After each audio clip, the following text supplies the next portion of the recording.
ഫ്ലവേഴ്സിന്റെ പിൻബലത്തോടെ 24ന്റെ പുതിയ സംരംഭം 24 study abroad. വിദേശ പഠനം ഇനി സുരക്ഷിത്. വിദേശ പഠനം ആഗ്രഹിക്കുന്നവർ ഉടൻ വിളിക്കൂ 9001 8000 800120. സന്തോഷം വന്ന കാര്യങ്ങൾ ആലോചിച്ചും ചിരിക്കും, സങ്കടം വന്ന കാര്യങ്ങൾ ആലോചിച്ചും ചിരിക്കും. என்னம்மா சொல்றீங்க? சங்கடம் வந்த காரியங்கள் யோசிச்சு எப்படி சிரிக்க முடியும்? അതൊക്കെ ഉണ്ട്. எப்படி அம்மா சங்கடம் வந்த காரியங்கள் எல்லாம் யோசிச்சு சிரிக்க முடியும்? இப்ப என்ன யோசிச்சு சிரிச்சீங்க? അത് പറഞ്ഞ ഒരു വലിയ കഥയാ. சொல்லுங்களேன். പണ്ടേ ഞങ്ങളുടെ ഒരു ബന്ധു, അവിടെ പേര് സുലോചന എന്നാ, അവളുടെ മോളുടെ കല്യാണത്തിന് എൻ്റെ അടുത്ത് വന്നൊരു സഹായം ചോദിച്ചു. അന്ന് പൈസയൊന്നും കൊടുക്കാനുണ്ടായിരുന്നില്ലെന്നേ. അപ്പം ഞാൻ എന്തോ എടുത്തു, എൻ്റെ കയ്യെ കിടന്ന 2 വള ഊരി കൊടുത്തു. കല്യാണം കഴിഞ്ഞ് കുറച്ച് കഴിയുമ്പോൾ ഇങ്ങനെ എടുത്തു തരാമെന്ന് പറഞ്ഞു. ഞാനും വിചാരിച്ച് എടുത്തു തരുമല്ലോ. കുറേ നാൾ കഴിഞ്ഞിട്ടും അനങ്ങുന്നില്ല. അങ്ങനെ 1 വർഷം കഴിഞ്ഞു.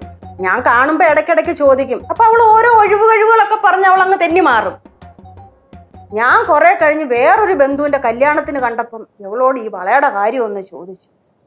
എൻ്റെ പൊന്നു തമ്പുരാനെ, എവളെന്നെ അടിച്ചില്ലെന്നുള്ളതേ ഉള്ളൂ. മേടിച്ചിട്ടുണ്ടെങ്കിൽ അങ്ങ് തരത്തില്ലയോ? ഞാനെന്തോ ഇതും കൊണ്ട് പെട്ടി പറക്കി അങ്ങ് പോകാൻ പോന്നോ? നിങ്ങൾക്ക് ഇഷ്ടം പോലെ ഇല്ലയോ? നിങ്ങൾ എന്തുവാ ഇത് കാണുമ്പോൾ ഇങ്ങനെ ചോദിക്കുന്നത്? എന്തോ എന്നെ നാണം കെടുത്തുവാന്നോ? എന്നെ ആക്ഷേപിക്കുവാന്നോ? പന്തലിൻ്റെ അടുത്ത് വെച്ചല്ലേ ചോദിക്കുന്നേ. അയ്യോ, ഞാനങ്ങ് നാണം കെട്ടുപോയി. എൻ്റെ പിള്ളേരെ, എന്തൊരു നാണക്കേടായിപ്പോയി. പിന്നെ ഇപ്പം ഞാൻ അതിനെപ്പറ്റി മിണ്ടാറേ ഇല്ല. പോയത് പോട്ടെന്നങ്ങ് വിചാരിച്ചു. അതിങ്ങനെ ആലോചിച്ചപ്പം എനിക്ക് ചിരി വന്നു, അത്രേ ഉള്ളൂ. അമ്മ 2 വള കൊടുത്തന്നല്ലേ പറഞ്ഞു? ഈ 2 വളയും കൂടെ ചേർത്ത് എത്ര പവൻ ഉണ്ടായിരുന്നു? 2 പവൻ. 2 പവനോ? 2 പവന്റെ സ്വർണ്ണം അമ്മ കൊടുത്തെന്ന് നമ്മളൊരു ആവശ്യത്തിന് ചോദിച്ച ഉരുട്ടാന്ന് ചോദിക്കണല്ലാതെ ആ കയ്യിന്ന് വള ഊരി വന്ന ചരിത്രം ഞാൻ കണ്ടിട്ടില്ല. എന്നിട്ട് അമ്മ 2 പവന്റെ സ്വർണം കൊടുത്തത് എന്തിനമ്മ വെറുതെ തള്ളണത്? എന്റെ ചോനറത്തല ഭഗവതിയാണ് സത്യം. ഞാൻ കൊടുത്തേ. கொடுத்திருப்பாங்க கூறி, கண்டிப்பா கொடுத்திருப்பாங்க. அம்மா பேலன்ஸ் சொல்லுங்கம்மா. ഇന്ന് രാവിലെ ഉണ്ടല്ലോ, ആ സുലോചനയുടെ കൊച്ചുമോടെ കല്യാണമാണെന്നും പറഞ്ഞോണ്ട് സുലോചന എന്നെ വിളിച്ചേക്കുന്നു. എന്തിനാന്നറിയാവോ? ഞാൻ ചെല്ലണം, എന്നിട്ട് അവളെ അനുഗ്രഹിക്കണോന്ന്. ഞാൻ പോയത് തന്നെ അനുഗ്രഹിച്ചത് തന്നെ. അടിപൊളി.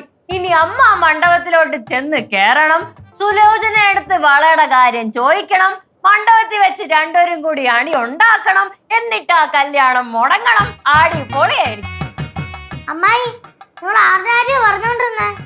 മംഗലത്ത് സുലോചന അറിയോ?